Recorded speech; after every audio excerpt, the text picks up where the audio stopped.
in the spring of 1973, it was announced that oil had been discovered in the North Sea of Shetland. This changed the peaceful community of these islands forever and impacted hugely on their traditional way of life that had remained largely unchanged for generations.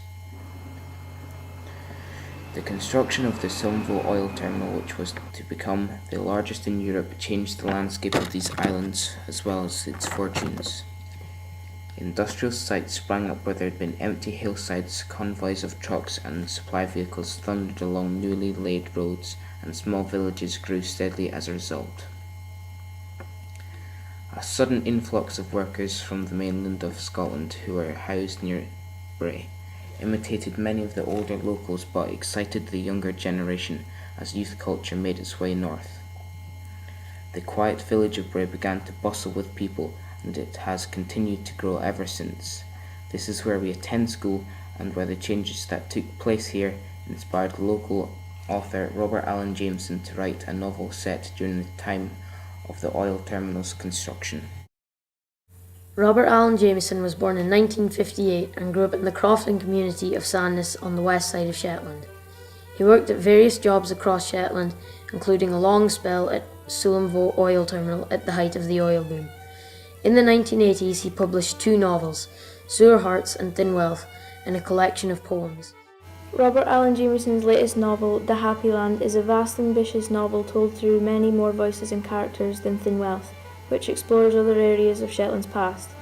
The style of Jamieson's writing is vivid, and his skill with poetry can be seen in his use of language and imagery in Thin Wealth.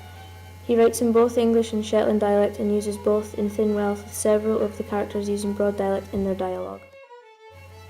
In Thin Wealth, Jamieson gives a balanced account of the changes that took place in the north of Shetland, and a number of voices share their concerns, hopes and experiences. The voice of the old crofter, Lowry O'Whirley, shows a man clinging steadfastly to a way of life that predates Sylmvo. He is intimidated by the changes, worrying that the way of life he has enjoyed will disappear and leave him feeling stranded. Lowry was staring at the lashing rain, watching as the ground outside became soggy and puddled. Miney shivered in her seat at the stove's side.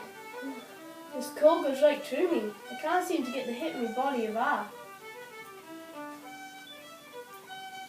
What do you think, Lowry? Shall I use the dark pink or the light pink? Dark.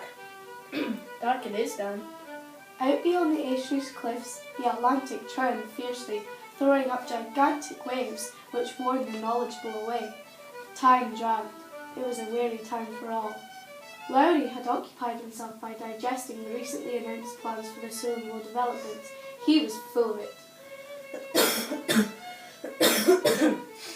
Brae with a population of 1,000.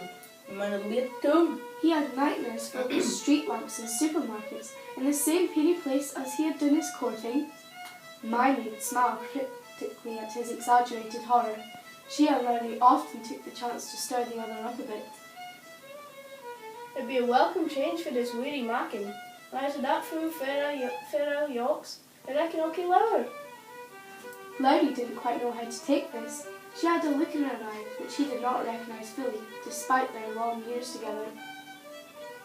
Nah, Lowry. Surely not this dark pink either. There's no sense of colour varmint.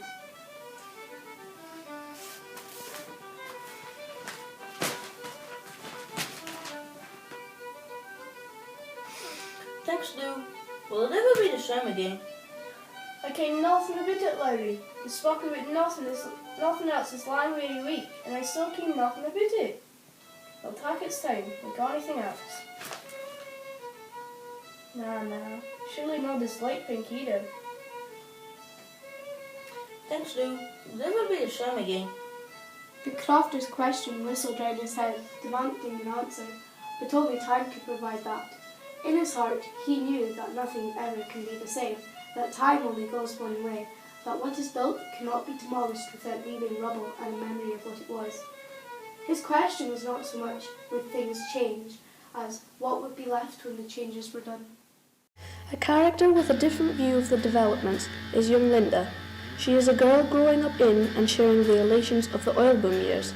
she meets Haggerty, a young man in Shetland, to find the work that eluded him in the southern cities, and eagerly learns about new music, politics, and youth culture that change her outlook on life profoundly.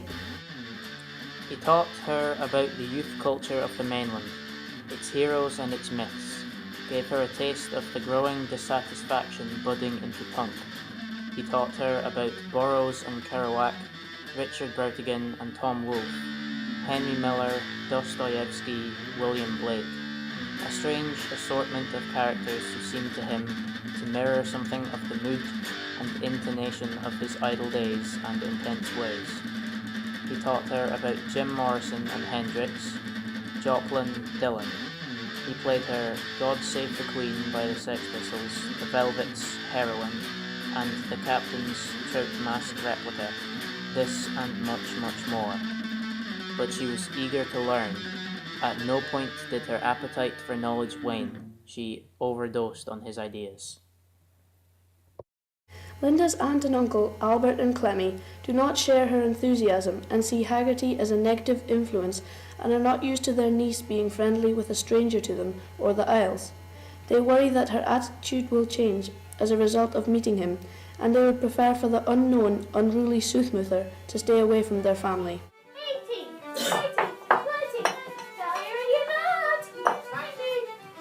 I don't like this boy, Clemmy. Albert, I wish to win the day and especially on the table. Seriously, I'm worried about Linda. I think you're stacking up with the wrong fruit. By the way, for them roses! Sorry, we will do it again. Linda can look after herself. I don't like this boy she's stacking up with. There's nothing we can do. But does you agree with me? I don't care. How things changed since our day. Clothes, dancing, even What? I don't know, attitude.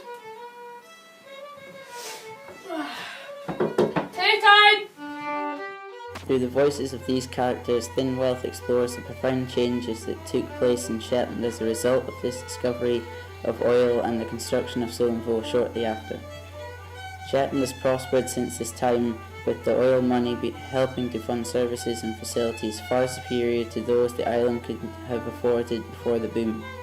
Now, with the new gas plant being built, convoys of trucks and busloads of temporary workers can once again be seen in Brae, and the murmurs of the village sound remarkably similar to some of those in the novel.